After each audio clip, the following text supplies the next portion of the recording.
This was the moment when Iranian Revolutionary Guard commandos arrived by helicopter to board a container ship. A seaman filming this can be heard warning his crew not to go outside. Hey, things up, don't come out. Hey, things up. The MSC Ares is linked to an Israeli billionaire, and it had turned off its tracking data for safety. But the Iranians were looking for revenge, and they found it here in the Gulf, ratcheting up tension with Israel. Iran will bear the consequences for choosing to escalate the situation any further. Israel is on high alert.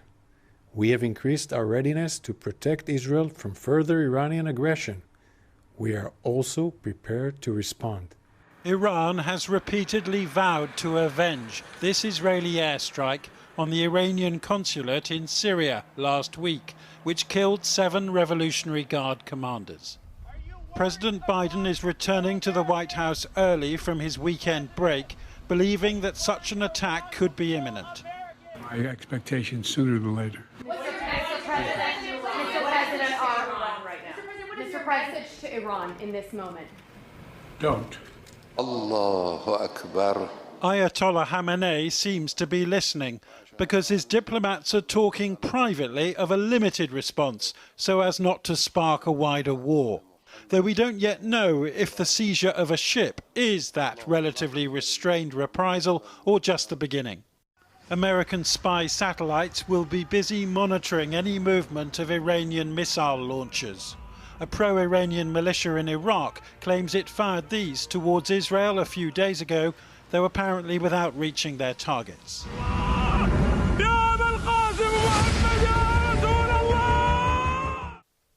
The question is whether Iran will risk a direct attack on Israel itself, using the largest arsenal of missiles and drones in the Middle East. Its missiles can fly over 1,200 miles, far enough to hit Israel, as can its drones, with the advantage of flying low to avoid radar. Then there's the so-called axis of resistance at Iran's disposal. The Houthis in Yemen, who've been attacking shipping since November. Armed militias in Syria and Iraq, who've killed American troops. As well as Hezbollah militants on the other side of Israel's border with Lebanon. Those militants say they launched dozens of rockets and drones last night in what has become a regular exchange of fire, though Hezbollah's leader indicated last week that Iran would also respond directly. You can be certain that the Iranian response to the targeting of the consulate in Damascus is definitely coming against Israel. This ship and its crew of 25 are being taken into Iranian territorial waters, and the world's been reminded of Iran's chokehold over global trade.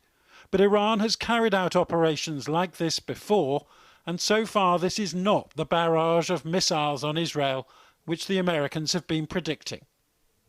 Well, Ali Ansari is a professor of Iranian history and founding director of the Institute for Iranian Studies at St Andrews University. Thanks very much for coming in. There was always going to be some form of retaliation, but what do you think is the thinking behind this particular move? Well, I think there's clearly tensions in the regime at the moment between those who want a more maximalist response and those who want something more limited. This would certainly fall in the more limited response, but what I'm reading in the sort of Iranian media is that this is actually it's nothing to do with the response that they're planning against Israel. Right, so the United States has been warning repeatedly that there would be some sort of attack on Iran, by Iran on Israel. Yes. So it's not likely, in your view, that this attack is the end of it? No, I mean, certainly not the way they're presenting it in Iran. I do think they are facing something of a dilemma in Iran about what to do. Obviously, there's been this sort of suggestion that they're planning a sort of a mass barrage of drones and other missiles into Israel itself. But I suspect there are some people in Iran that are a bit worried about what the consequences of that might be. Now, even if this isn't anywhere near as inflammatory an attack as a direct attack on Israeli territory would be, there are still dangers inherent in this, aren't there? Oh, yes. I mean, I think we're going through some extremely tense times at the moment. Clearly, there's a huge pressure certainly coming from the Revolutionary Guards on the leadership in Iran for some sort of response against what has happened against the consulate in Damascus. And of course, we've been living in a sort of what I call a warm war, between Israel and Iran really for I mean, years, if not decades. I mean, they've been really at it for a very long time. And clearly it's increased in intensity over the last 6 months. But, I think this has had its high and lows, and we're at the moment in a period of pretty intense crisis. And, you talk about those divisions internally in Iran. Who is likely to win out, do you think?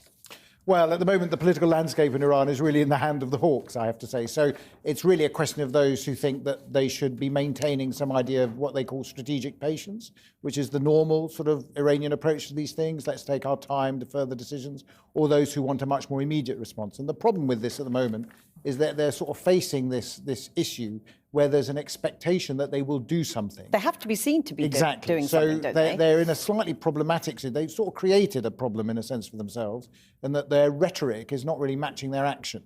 So they now are being told, even by allies and others, that you really need to step up to the plate. And what are their options if they step up to the plate? Well, I think their options. I don't think there are any good options. I mean, this is the problem, because at the end of the day, also, they're very mindful of the domestic situation at home, and of course, the domestic situation at home in Iran is one of a very, very weak and failing economy. Presumably, it's really critical what happens next in terms of the Israelis. Now, they have said Iran would bear the consequences of choosing to escalate the situation. What do you take that to mean? Well, obviously, the Israelis want to maintain some degree of deterrence and want to put the Iranians off doing anything too reckless.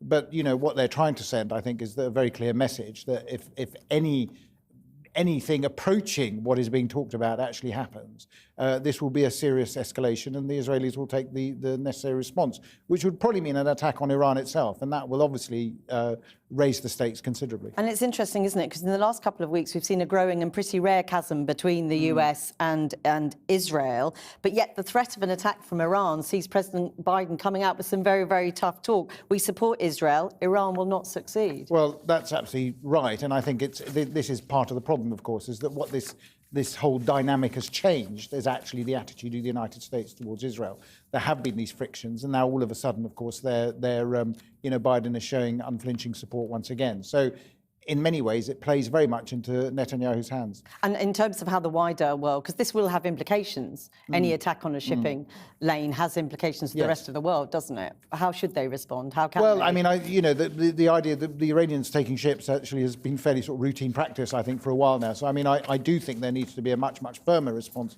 certainly in the Persian Gulf, towards these sort of activities.